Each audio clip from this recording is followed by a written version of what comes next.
Hello दोस्तों, YouTube channel पर आप सभी का स्वागत है। DD classes bye Dhiru sir. आज स्टार्ट करते हैं रेशियो एंड प्रोपोर्शन का क्लास नंबर 3। ठीक है, नेक्स्ट टाइप पर आते हैं सवाल आय और व्यय पर आधारित क्वेश्चन। किस पर आते हैं? आय और व्यय पर आधारित क्वेश्चन। ये सब जो भी क्वेश्चन इतने अच्छे अच्छे टाइप बताएंगे आप लोग को, प्लीज एक बार वीडियो देखना ना भूलें। एक बार जो ये वीडियो देख लेगा वो आशा करते हैं कभी भी भविष्य में कभी भी रेशियो एंड प्रोपोर्शन में उसे कभी कोई समस्या नहीं हो सकता है। क्वेश्चन लिखिए आय और व्यय पर आधारित। ए और बी की मासिक आय का अनुपात 6:5 है। ए और बी की मासिक आय का अनुपात 6:5 है। उनकी मासिक व्यय 4:3 के अनुपात में है। उनकी मासिक व्यय 4:3 के अनुपात में है। यदि प्रत्येक प्रति माह 400 रुपये बचाते हैं, यदि प्रत्येक प्रति माह 400 रुपये बचाते हैं तो उनकी मासिक आय की राशि ज्ञात कीजिए। तो उनकी मासिक आय की राशि ज्ञात कीजिए। अब देखिए इस टाइप के सवाल कैसे लगाते हैं, ध्यान समझिएगा। अब दिया है ए और बी की मासिक आय का अनुपात। मासिक आय का अनुपात दिया है 6:5। ठीक है, क्वेश्चन में यही है, ए और बी के मासिक आय का अनुपात 6:5 है एवं व्यय का अनुपात दिया है, व्यय का अनुपात 4:3। ठीक है, तो यहाँ तक किसी को डाउट? देखिए ये आय है, ये व्यय है, ये आय है, ये व्यय है। अब प्रत्येक कह रहा 400 रुपये प्रति माह बचाते हैं, यानी 400 रुपये प्रति माह।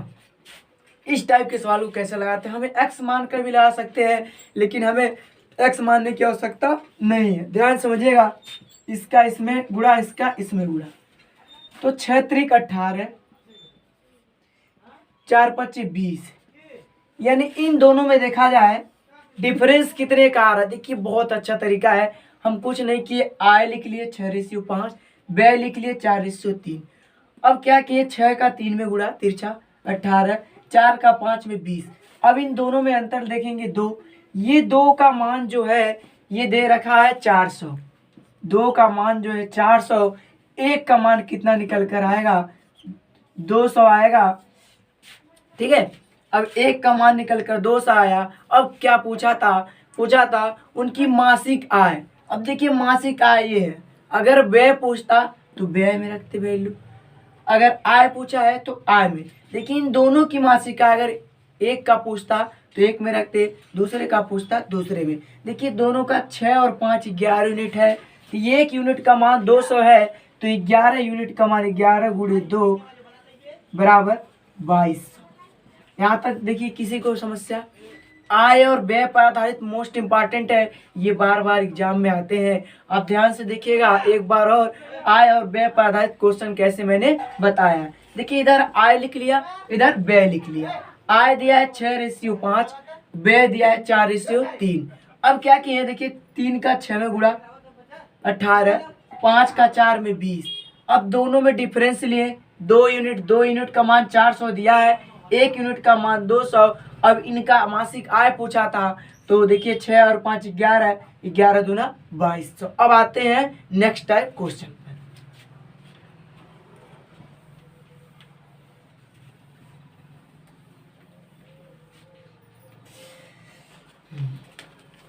अब देखिए इसी टाइप क्वेश्चन दूसरा सवाल है, ध्यान समझिएगा। ए तथा बी की साप्ताहिक आय का अनुपात 9:7 है। देखिए ए और बी है, ये ए और बी है, इनका साप्ताहिक मासिक आय 9:7 है। क्या है? 9:7 है। और उनके व्ययों का अनुपात 4:3 है। अब देखिए व्यय दे दिया है, व्ययों का अनुपात दे दिया है। ठीक है, व्ययों का अनुपात 4:3 है। ये आय है, सेम पिछला सवाल है। ठीक है, एक बार और क्वेश्चन, ए तथा बी की साप्ताहिक आय का अनुपात 9:7 है और उनके व्ययों का अनुपात 4:3 है। यदि दोनों व्यक्ति हर सप्ताह 200 रुपये बचा लेते हो तो दोनों के साप्ताहिक आय का योग क्या हो? अब देखिए 200 रुपये प्रति सप्ताह बचा रहे हैं, ध्यान से समझिएगा, सेम पैटर्न सवाल है, इसीलिए एक टाइप का 2 सवाल बताते हैं ताकि एक में जिसको ना समझ में आए दूसरे सवाल में समझ आ जाए। अब देखिए 200 रुपये बचा रहे, मैंने क्या बताया पिछला सवाल सेम, 9 का 3 में गुणा, 4 का 7 में गुणा, 9 का 3 में कराएंगे क्या मिलेगा 27 मिलेगा, 4 का 7 में कराएंगे 28। अब इन दोनों में हम डिफरेंस लेते हैं, 27 और 28 में डिफरेंस 1 का आ रहा है, यही जो डिफरेंस आया 1 का मान 200 है। अब इनका आय पूछा है, अगर व्यय पूछता तो व्यय 4 और 3 7 यूनिट है, आय कितना है 9 और 7 कितना होता है 16 यूनिट, यानी 16 का 2 में गुणा कराएंगे, 16 गुणे 200 बराबर 3200, यानी इनकी मासिक जो आय है 3200 रुपए है। अब आते हैं नेक्स्ट टाइप क्वेश्चन पर। अब आते हैं नेक्स्ट सवाल, ध्यान समझिएगा। ये क्वेश्चन है जो मोस्ट इंपॉर्टेंट है, बार बार एसएससी सीएचएसएल यूपीएसआई यूपी लेखपाल में कई बार ये क्वेश्चन पूछा जा चुका है, ध्यान से समझिएगा। लिखिए ए बी सी के खर्च का अनुपात, देखिए 3 है, ए बी सी है, इनके खर्च का अनुपात दे दिया है। ए बी सी 3 व्यक्ति ए बी सी, इनके जिनके खर्च का अनुपात 16 12 9 है, 16 12 9 है। 3 व्यक्ति, क्वेश्चन लिखेगा 3 व्यक्ति ए बी सी के खर्च का अनुपात 16:12:9 है और उनकी कुल आय 1530 रुपए है, और उनकी कुल आय, अब देखिए कुल आय दे दिया है, कुल आय बराबर 1530 रुपए, उनकी कुल आय 1530 रुपए है। बी की आय ज्ञात करो, वे 20%, 25% व 40% बचत करते हो। अब देखिए बचत दे दिया है, खर्च हो गया बचत, ठीक है, बचत दे दिया है 20%, 25%, 40%, ये तीनों 20%, 25% और 40% बचत करते हो। अब देखिए हमें बी की आय निकालना है, तो अब ध्यान से देखिए ए 20% बचत कर रहा है, यानी 20% का मतलब हम लिख सकते हैं इसको 20/100 या काट कर लिखेंगे 1/5। अब आप देखिए जो ए है 5 रुपए इसका आय है तो 1 रुपए खर्च कर दे रहा है, ठीक है, 5 रुपए आय है तो 1 रुपए खर्च कर दे रहा है। अब ध्यान से समझिएगा, जो ए है 5 रुपए में 1 रुपए खर्च कर रहा है, ध्यान से देखिएगा। तो देखा जाए दोनों में अंतर अगर लें हम, ध्यान समझिएगा, गर्मी बहुत ज्यादा है, देखिए ये जो है 5 रुपए आय है तो 1 रुपए खर्च कर दे रहा है, ठीक है, 1 रुपए खर्च कर दे रहा है, यानी देखा जाए वैसे खर्च जो कर रहा है यहाँ 16 यूनिट दिया, ए का दिया है 16 दिया है, यहाँ तक किसी को समस्या। अब देखिए 4 की वैल्यू, इन दोनों में जब अंतर लेंगे 4, ये 4 की वैल्यू दे रखा है 16, भाई 5 रुपए में 1 रुपए, ठीक है, ये क्या कर रहा है। अब देखिए 4 की वैल्यू 16 दिया है तो 1 का मान क्या आ जाएगा 4 यूनिट आएगा, ये ए का निकल कर है। एक बार और समझिएगा, 20% ये बचत कर रहा है, कौन बचत कर रहा है ए, 20% का मतलब 1/5, 5 पर देखिए कुल 5 रुपए आय है, उस पर 1 रुपए क्या कर रहा है, ये बचत कर रहा है, क्या कर रहा है बचत कर रहा है। अब इन दोनों में हम डिफरेंस लिए 4 आया, अब ये 4 पर देखिए 16 खर्च किया है, 4 पर क्या किया है 16 खर्च किया है, 1 पर 4 किया है, अब टोटल देखिए 5 यूनिट है, यानी 5 चौक 20, ए का जो निकल कर आया ये कितना आया 20, ये क्या निकल कर आया, अब देखिए ए का ये बचत जो है 20 आया। अब देखिए बी का हमें आय निकालना है, सॉरी ये बचत नहीं है, अब ये क्या है आय है, मोस्ट इंपॉर्टेंट है, कई बार ये क्वेश्चन पूछा जा चुका है। ए की आय के लिए मैंने क्या किया 20%, वह क्या कर रहा है बचत कर रहा है, यानी 20% का मतलब 1/5, यानी दोनों में डिफरेंस लिए 4 पर 16 यूनिट खर्च कर रहा है, 1 पर 4 यूनिट, यानी टोटल 5 यूनिट था, यानी कुल आय कितना था 20। ऐसे ए का निकल गया, ऐसे हम बी का निकालेंगे। आप ध्यान से देखिए बी 25%, 25% का मतलब होता है 1/4, यानी 4 रुपए में 1 रुपए क्या कर रहा है, ये क्या कर रहे हैं 1 रुपए बचत हो रहा है। दोनों में देखिए अंतर लेंगे तो कितने का अंतर आएगा 3 का अंतर आएगा, 3 पर वैल्यू दे रखा है 12, एक का मान क्या निकल आया, 4 आया, एक का 4 आया, तो इसका टोटल आया क्या, देखिए 4 है, यानी 4 चौक का 16 यूनिट, यानी 20 आया ए का, बी का कितना है 16 यूनिट आया। अब हम सी का निकालेंगे। सी देखिए कितना है 40% का मतलब हम क्या लिख सकते हैं, 20 दूना 40, 20 बचे 100, 2/5 लिख सकते हैं। दोनों में डिफरेंस कितने का, देखिए 3 का आया, 3 पर 9 यूनिट दिया है, एक का मान हो जाएगा 3 यूनिट। अब देखिए कुल आया 3 का 5 में गुणा, 3 बचे 15 यूनिट। यहाँ तक समस्या।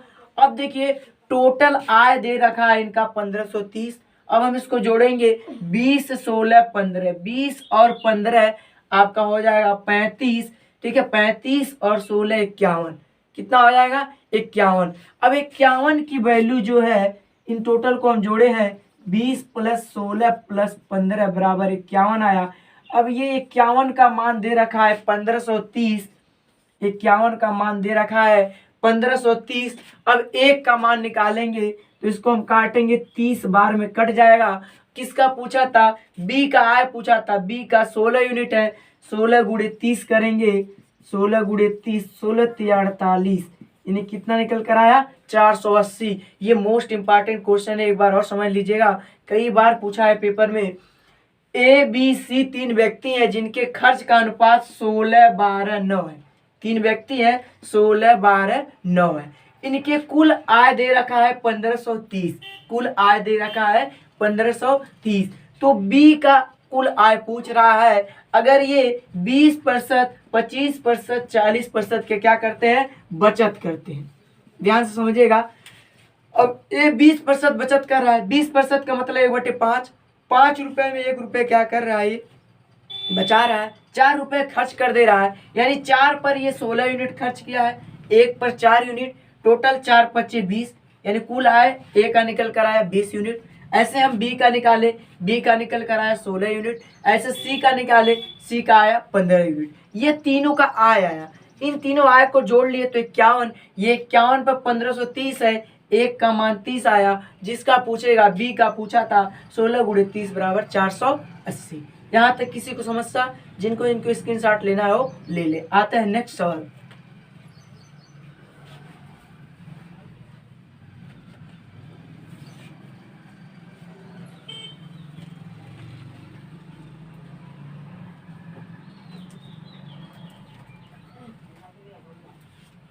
अब देखिए दूसरे सवाल पर आते हैं। आय और व्यय पर आधारित मोस्ट इंपॉर्टेंट है, कई बार पूछा हुआ है। अगला क्वेश्चन लिखिए, ए तथा बी की आय का अनुपात 5:3 है। देखिए क्वेश्चन है, ए तथा बी का आय का अनुपात, ए और बी है, इनके आय का अनुपात जो है 5:3। जैसा क्वेश्चन कहेगा वैसा हम लिख लेते हैं। क्वेश्चन है, ए तथा बी की आय का अनुपात 5:3 के अनुपात में है। ए बी एवं सी के खर्चे का अनुपात 8:5:2 है। अब देखिए तीनों व्यक्ति का बात कर दी, यहाँ सी भी कोई है। अब इनके खर्च का भी अनुपात दे रखा है, खर्च का अनुपात दे दिया है 8:5:2, 8:5:2 के अनुपात में है। यदि सी 200 रुपये खर्च करता है, अब देखिए यहाँ लिख लेते हैं, सी बराबर 200 रुपये खर्च करता है। क्वेश्चन कह रहा है यदि सी 200 रुपये खर्च करता है और बी 700 रुपये बचा लेता है, बी जो है 700 बचत करता है, ठीक है, 700 रुपये बचत करता है, तो ए की बचत क्या होगा। ठीक है, अब देखिए आते हैं कैसे इसको हम सॉल्व करते हैं। अब ए की बचत पूछ रहा है। अब ध्यान से देखिए, बी जो है, बी 700 रुपये बचा रहा है, बी जो है 700 रुपये बचा रहा है। और सी देखिए, सी 200 रुपये खर्च कर रहा है, यानी देखा जाए बी जो है, ध्यान समझिएगा, बी जो है 700 रुपये बचत कर रहा है। किस यूनिट पर ये बचत कर रहा है, देखिए इसकी टोटल आय देखिए 3 यूनिट यहाँ है, ठीक है, खर्च 5 किया है, ठीक है। अब देखिए ये बचा रहा है, तो देखा जाए हमें क्या पूछा है, ए की आय पूछा है। क्या पूछा है, ए की आय। अब इस टाइप के सवाल को हम कैसे सॉल्व करते हैं, ध्यान समझिएगा। तो देखिए ए बी का आय दे रखा है, पहले हम क्या करते हैं, सी का आय निकालते हैं। क्या निकालते हैं, सी का आय। अब 2 यूनिट पर सी जो है 200 रुपये खर्च कर रहा है, यानी 1 यूनिट पर देख, ठीक है, 2 यूनिट पर ये 200 रुपये खर्च कर रहा है, यानी 1 यूनिट पर 100 रुपये खर्च कर रहा होगा। ठीक है, 1 यूनिट पर ये 100 रुपये खर्च कर रहा होगा। ठीक है, अब हम आते हैं बी पर। बी, ए पूछा था ए का आय क्या होगा, ध्यान से समझिएगा। 1 यूनिट का मान 100 आया। ठीक है, ये क्या दिया था, अब ये देखिए मैंने कुछ नहीं किया, ये सी का जो है 200 रुपये खर्च है, यानी 2 यूनिट पर ये जो सी है ये 200 खर्च कर रहा है। ठीक है, 2 यूनिट पर 200 कर रहा है, यानी जो 1 यूनिट का मान निकल कर आया होगा 100 आया होगा। ठीक है, ध्यान समझिएगा, 100 का इसमें गुणा हुआ है, 100 का गुणा हुआ है तो 200 हुआ है। ऐसे हम बी का खर्च निकालेंगे, जब 100 का इसमें भी गुणा कराएंगे तो बी का 500 आएगा, और ए का कितना निकल कर आएगा, 100 का गुणा कराएंगे तो 800 आएगा। यहाँ तक किसी को समस्या। अब देखिए जो बी है 500 रुपये क्या करता है, ये खर्च करता है, और बचत कितना कर रहा है, 700 कर रहा है, यानी बी की आय जो हो जाएगी, बी की आय बराबर 500 ये खर्च किया है और 700 बचत किया है, यानी 1200। बी का जो आय निकल कर आया 1200 आया। ये 1200 कितने यूनिट पर आया है, 3 यूनिट पर। देखिएगा ध्यान से, 3 यूनिट पर 1200 है, 3 यूनिट पर 1200 है, तो 1 यूनिट का मान निकल कर आएगा 400। क्या आएगा, 400 आएगा। अब हम ए की आय निकालेंगे, तो ए की आय देखिए 1 यूनिट पर 400 है, तो ए की आय 5 यूनिट है, यानी 5 गुणे 4 बराबर 2000। ये क्या निकल कर आया, ए का आय निकल कर आया 2000। अब पूछा था ए की बचत, आप ही बताइए, 2000 रुपये ए का आय है, उसमें ए ने 800 रुपये खर्च कर दे रहा है, तो बचत कितने का होगा, 2000 माइनस 800 बराबर 1200, यानी ए का जो बचत है 1200। मोस्ट इंपॉर्टेंट क्वेश्चन, ये कई बार ये पूछा हुआ है प्रीवियस ईयर पेपर में। आप ध्यान से देखिएगा, आप लोग के लिए हम अच्छे अच्छे क्वेश्चन छाट कर, ये लास्ट जो तीसरा क्लास चलता है, कोई भी चैप्टर अगर हम पढ़ा रहे हैं, लास्ट के जो तीसरा या चौथा क्लास चलेगा, उसमें आपको अच्छे अच्छे क्वेश्चन कई बुक से छाट कर प्रीवियस ईयर से जो भी क्वेश्चन पूछे रहते हैं वही हम अटेंड करता हूँ। ध्यान से देखिएगा, मैंने क्या किया, ए बी सी है, इनके आय का अनुपात 5 और 3 दिया था, खर्च का अनुपात दिया था 8:5:2 दिया था। अब क्वेश्चन में कह दिया था सी 200 रुपये खर्च करता है और बी 700 रुपये बचत करता है, तो ए कितने रुपए बचत करता है। अब देखिए जो सी है 200 रुपये, 2 यूनिट पर 200 कर रहा है खर्च, यानी 1 यूनिट पर 100। अब ऐसे हम इसका निकाल लिए, 5 का 100 में 500 और 8 का 100 में 800, ये सबका खर्च आ गया। अब देखिए बी 700 रुपये बचत कर रहा है, 500 रुपये खर्च कर रहा है, यानी टोटल बी किया है 7 5 1200 रुपये हो गया। ये 1200 3 यूनिट पर है, 1 यूनिट का मान 400 आया। अब ए का आय निकालनी है, 400 गुणे 5 2000 आया। 2000 में ए 800 रुपये खर्च कर दे रहा है, तो बचत कितने का होगा, 1200 का होगा। अब आते हैं नेक्स्ट टाइप सवाल पर, मोस्ट इंपॉर्टेंट, दूध और पानी के अनुपात पर जो बार बार क्वेश्चन आता है, ये मिश्रण में भी, आप एलिगेशन में भी पढ़ने को आपको मिलेगा।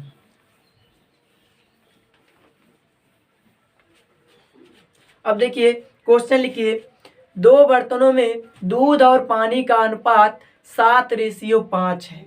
ठीक है, 2 बर्तनों में दूध और पानी का अनुपात 7:5 है, 7:5 है और 7:9 है। ठीक है, 2 बर्तनों में दूध और पानी का अनुपात 7:5 और 7:9 है।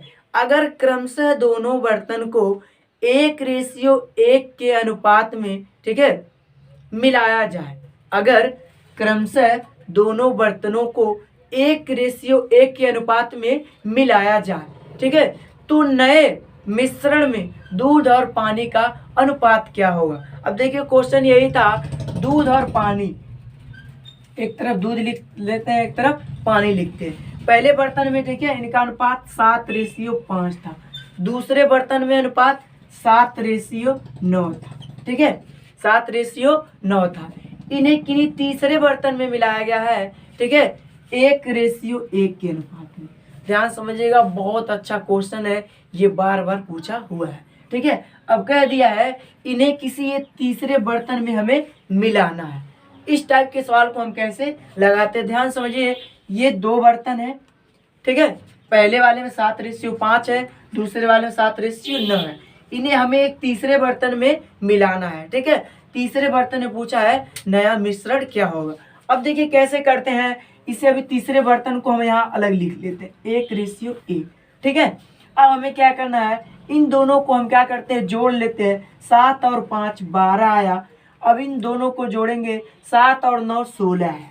ठीक है, 7 और 9 16 है। अब हम क्या करते हैं, इनको हम इक्वल करते हैं, बराबर करते हैं। ठीक है, बराबर करने के लिए इसमें 4 का गुणा और इसमें 3 का गुणा। देखिए 4 का गुणा, 4 7 28, 4 7 28 और 4 5 20, इधर हो जाएगा 48, 7 त्रिक 21, 9 त्रिक 27 बराबर 16 3 48। ये दोनों बर्तन जो है देखिए अब ये इक्वल हो गए, बराबर हो गए। अब हम क्या करते हैं, इन दोनों को हम जोड़ लेंगे। ये 7 हुआ, ये क्या हुआ 4 हुआ, ये 9 हुआ, ये 4 हुआ, 49 47। ठीक है, अब तीसरे बर्तन में मिलाना है 1:1 के अनुपात में। अब हम क्या करते हैं, इन्हीं में 49 गुणे पहले वाले में 1, दूसरे वाले में 47 गुणे 1, यानी हम लिख सकते हैं 49:47। यहाँ तक किसी को समस्या? एक बार और देखिए, मोस्ट इंपॉर्टेंट क्वेश्चन, ये बहुत बार पूछा हुआ है। मैंने क्या किया, दूध और पानी का दिया था, कोई दो बर्तन है जिसमें दूध और पानी 7:5 और 7:9 के अनुपात में है। किसी एक तीसरे बर्तन में इन्हें मिलाना है 1:1 के अनुपात में, तो नए मिश्रण में दूध और पानी का अनुपात क्या होगा। देखिए मैंने क्या किया, इन दोनों का योग किया, 12 आया। ये सवाल कई लोग, कई टीचर अलग अलग तरीके से बताते हैं, मेरा तरीका सबसे अलग हुआ। देखिए 7 और 5 12 कर लिया मैंने, 7 और 9 16 हो गया। अब क्या किया, इन दोनों को मैंने इक्वल किया, 4 का इसमें गुणा, इसमें 3 का गुणा, तो 28 और 20 21 और 27 जोड़ लिया, 49 और 47। अब क्या करना है, तीसरे बर्तन में मिलाने के लिए 49 का गुणा 1 में और 47 का गुणा 1 में, तो 49:47 है। अब नेक्स्ट सवाल पर आते हैं।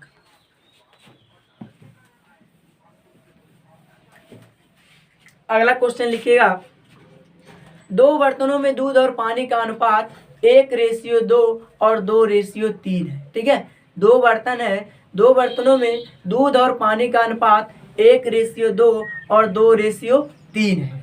अगर दोनों बर्तनों को एक तीसरे बर्तन में 1:1 के अनुपात में मिलाया जाए, तो नए मिश्रण में दूध और पानी का अनुपात। अब देखिए क्वेश्चन यही था पहले। ठीक है, ये दूध और पानी है, ठीक है, इनका पहले बर्तन का जो अनुपात है 1:2 है। अब दूसरे बर्तन का अनुपात जो है 2:3 है। अब किसी एक तीसरे बर्तन में मिलाया जा रहा है जो 1:1 के अनुपात में, ठीक है, तीसरे बर्तन में मिलाया जा रहा है, तो नए बर्तन में मिश्रण इनका पूछ रहा है। अब देखिए कैसे लगाते हैं, मैंने क्या बोला, इन दोनों को हम जोड़ लेते हैं। ये 3 आया, इनको जोड़ेंगे तो 5 मिला। अब हम इन दोनों को इक्वल करते हैं, क्या करते हैं, बराबर करते हैं। अब देखिए ये बराबर करने के लिए इसमें 5 का गुणा, इसमें 3 का गुणा, एलसीएम लेते हैं। अब देखिए 5 का 1 में 5, 5 का 2 में 10, 3 का 2 में 6, 3 का 3 में 9। अब ये आया 6 5 11, ये 10 9 19 आया। यहाँ तक किसी को समझता? तीसरे बर्तन में मिलाना है, यही 1:1 दिया, यही 2 और 3 दिया होता, इनका आपस में हम क्या कराते, गुणा कराते, तो 11 गुणे 1 रेशियो 19 गुणे 1, यानी 11:19। यहाँ तक किसी को समस्या? तो आशा करते हैं दूध और पानी पर भी आधारित आपको समस्या नहीं होगा, आय और व्यय पर भी आधारित कोई समस्या नहीं होगा। अब नेक्स्ट टाइप क्वेश्चन पर आते हैं। देखिए मोस्ट इंपॉर्टेंट क्वेश्चन, ये कई बार पूछा हुआ है, इस सीजन में खास करके पूछा हुआ है कि एक हीरा है, ठीक है, ध्यान समझिएगा, बहुत बार पूछा हुआ है। ये आशा करते हैं डीडी सर का क्लास जो ज्वाइन करेगा उसे मैथ में 100% बता रहा है, उसको हम कन्फर्म इतना उसका मैथ स्ट्रांग कर देंगे, लेकिन आपको ये वीडियो देखना पड़ेगा। आप देखिएगा जो भी सवाल हम बताते हैं अच्छे टाइप के और अच्छे तरीके से, लिखिए क्वेश्चन मोस्ट इंपॉर्टेंट कर लीजिएगा बुक में। हीरे की कीमत उसके वजन के, ठीक है, हीरे की कीमत उसके वजन के वर्ग के समानुपाती है। एक हीरा गिरता है और 4 भागों में टूट जाता है। एक हीरा गिरता है और 4 भागों में टूट जाता है, जिनके वजन का अनुपात 1:2:3:4 है। कोई हीरा है, उसका वजन का अनुपात दे दिया है 1:2:3:4, ठीक है, जिनके वजन का अनुपात 1:2:3:4 है। यदि व्यापारी को हीरे को बेचने पर 70,000 की हानि उठाना होता है तो हीरे का वास्तविक मूल्य, अब जब व्यापारी बेच रहा है तो 70,000 का हानि हो रहा है, तो हीरे का वास्तविक मूल्य, अब ध्यान से समझिए, बहुत बार क्वेश्चन पूछा है, एक बार और रिवीजन कराते हैं।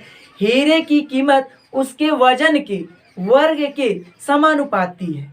एक हीरा गिरता है और वह 4 भागों में टूट जाता है, जिनके वजन का अनुपात 1:2:3:4 है। एक व्यापारी उसे 70,000 में बेचता है, ठीक है, बेचता है तो 70,000 की हानि होती है।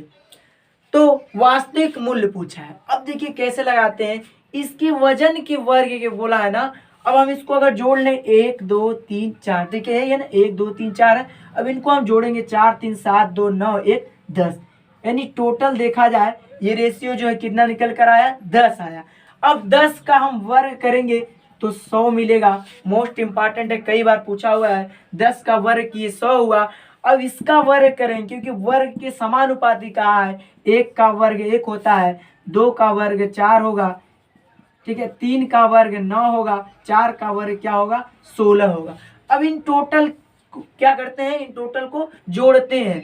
4 1 5, 9 5 14 और 16 30 आया।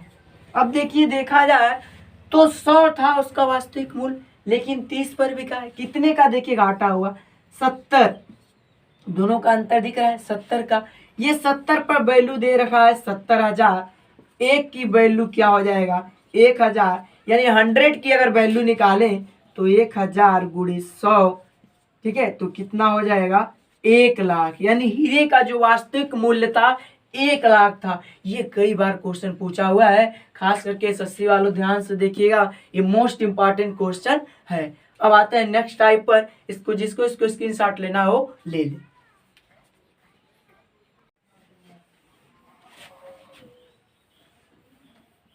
ये एक लास्ट टॉपिक सवाल बचा है आपका रेशियो एंड प्रोपोर्शन का। आज ये क्लास में रेशियो एंड प्रोपोर्शन में समाप्त हो जाएगा। देखिए क्वेश्चन ध्यान समझिएगा, दो संख्याएं 3:4 के अनुपात में है। दो संख्या है 3:4 के अनुपात में है। प्रत्येक में 30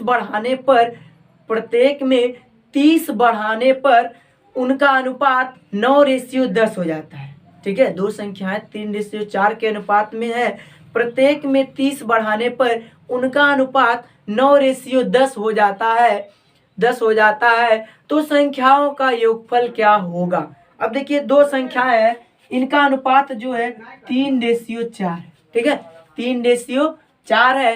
कह रहा है प्रत्येक में 30 जोड़ने पर, कितना जोड़ने पर, 30 बढ़ाने पर या जोड़ने पर कहिए, इनका अनुपात जो है 9:10 हो जाता है। अब 30 बढ़ाने पर, अब देखिए इस टाइप के सवाल को कैसे लगाते हैं, ये भी मोस्ट इंपॉर्टेंट है। मैंने माना ये संख्या है, ठीक है, 3x और 4x, कितना, 3x और 4x। अब देखिए प्रत्येक में 30 बढ़ाने पर, यानी 30 जोड़ ले रहे हैं, बढ़ाने का मतलब 30 जोड़ ले रहे हैं, घटाने का मतलब क्या था, तो 30 घटा लेते। अब ये क्रिया कर लिए, इसके बाद कह रहा है इनका अनुपात 9:10 हो जाता है, यानी 9/10। देखिए मैंने कुछ नहीं किया, दो संख्याएं दिया था 3 और 4 रेशियो के अनुपात में, जब इसमें 30 बढ़ाया गया तो यही रेशियो 9 और 10 हो गया। कैसे मैंने किया, इनको मान लिया 3x और इसको मान लिया 4x, प्रत्येक में 30 जोड़ दिया तो 9/10 हो गया। 10 का 30 में 3 में गुणा तो 10 × 30x प्लस 30 × 300 बराबर 9 × 36x प्लस 9 × 3 27, 270। अब देखिए पक्षांतर करेंगे, ये 6x बराबर ये 270 उधर जाएगा, घट जाएगा, 300 में से 270 जाएगा, 30 होगा, 1x का मान 5 आया, तो क्या पूछा था, अब क्वेश्चन में देखिए उन संख्याओं का योगफल पूछा था। तो ये संख्याएं 3 और 4 के अनुपात में थी, 4 और 3 को जोड़ेंगे 7, 7 गुणे 5 यानी 7 गुणे 5 बराबर क्या हो जाएगा 35। उन संख्याओं का योगफल क्या हो गया 35 हो गया। अब आते हैं नेक्स्ट टाइप क्वेश्चन पर।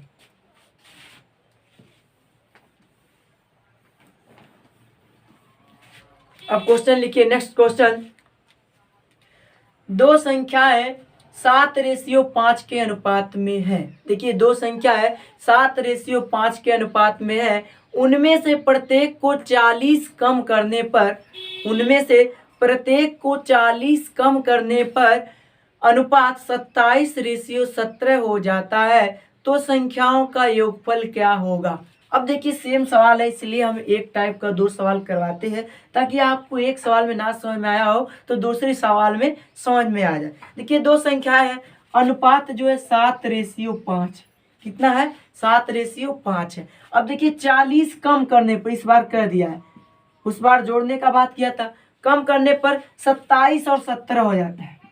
ठीक है 27 और 17। अब देखिए कैसे करते हैं इस सवाल को।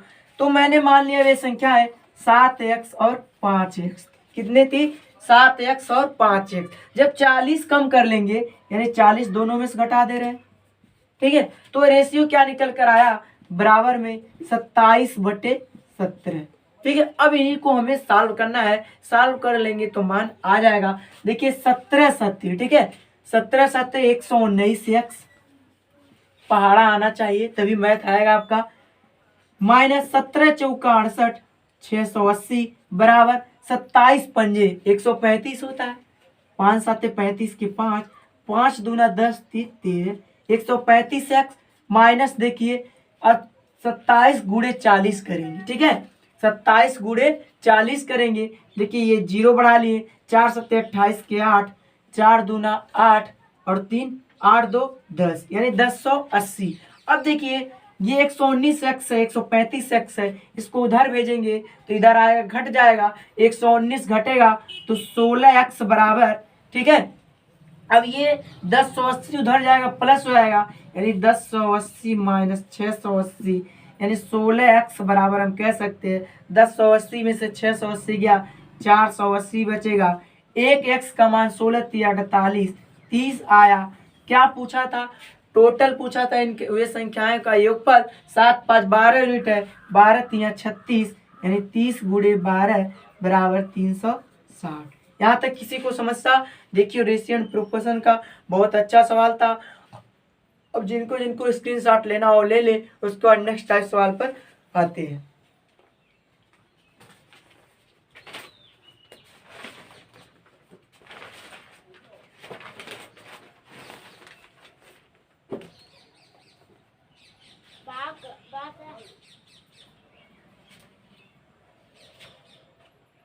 जो है ये मोस्ट इम्पॉर्टेंट है, कई बार ये पूछा जा चुका है, आप ना होगा तो देख लीजिएगा प्रीवियस ईयर का प्रैक्टिस सेट, चाहे SSC देते हो या UPSI दिए हो तो जरूर देखिएगा, आपको नहीं मिलेगा तो कमेंट जरूर कीजिएगा। मोस्ट इम्पॉर्टेंट क्वेश्चन, एक कुत्ता खरगोश का पीछा करता है, एक कुत्ता खरगोश का पीछा करता है, खरगोश जितनी देर में 7 छलांग लगाता है कुत्ता उतनी देर में 6 छलांग लगाता है। ठीक है, खरगोश जितनी देर में 7 छलांग लगाता है कुत्ता उतनी देर में 6 छलांग लगाता है। खरगोश द्वारा 6 छलांग तय की गई दूरी कुत्ते द्वारा 5 छलांग तय की गई दूरी के बराबर है, तो उनकी चालों का अनुपात क्या होगा। मोस्ट इंपॉर्टेंट है, देखिए एक तरफ हम कुत्ता लिखते हैं और एक तरफ खरगोश, ठीक है, एक तरफ कुत्ता लिखे एक तरफ खरगोश। अब देखिए कुत्ता जो है जो 6 छलांग, ठीक है ध्यान समझिएगा, खरगोश 7 छलांग जितने समय में लगाता है और तो कुत्ता कितने समय में 6 ही समय में। ठीक है ध्यान से देखिएगा, खरगोश जब 7 छलांग लगाता है तो कुत्ता 6 ही छलांग लगाता है, उसके बराबर हो जाता है। अब देखिए कहा है कि क्वेश्चन में कह दिया है कि खरगोश की 6 छलांग और कुत्ते की 5 छलांग बराबर है, यानी देखिए खरगोश ये हो गया और ये कुत्ता हो गया। अब ये ध्यान समझिएगा, खरगोश की जो 6 छलांग है कुत्ते की 5 छलांग के बराबर है, लास्ट में बोल दिया। यानी अब इस टाइप में हम क्या करते हैं, इनको बराबर करते हैं। जब बराबर करेंगे तो इनका हम एलसीएम लेंगे। एलसीएम कितना आएगा, 30 आएगा। तो 6 पच्चे 30, 5 6 30, यानी कुत्ते का यूनिट जो निकल कर आया 6 यूनिट निकल कर आया, और खरगोश का जो निकल कर आया 5 यूनिट। अब इनके हमें चालों का अनुपात बताना है, तो 6 छवा के 36 और 5 सत्ते 35, यानी इनके चालों का अनुपात 36:35। देखिए मैंने क्या किया, कुछ नहीं किया, इधर कुत्ता लिखा, इधर खरगोश लिखा। खरगोश 7 छलांग लगा रहा है तो कुत्ता 6 छलांग ही लगा रहा है, ठीक है। अब लास्ट में कह दिया है खरगोश की, ठीक है, 6 छलांग कुत्ते की 5 छलांग के बराबर है। तो बराबर है तो हम इनको बराबर करते हैं, ये बराबर तो है नहीं, यहाँ बराबर की एलसीएम लिए 30 आया, तो इसका 5 यूनिट, इसका 6 यूनिट, यानी 6 और 5 किए 6 6 36, 5 7 35। तो इस तरह से रेशियो एंड प्रोपोर्शन का चैप्टर समाप्त हुआ।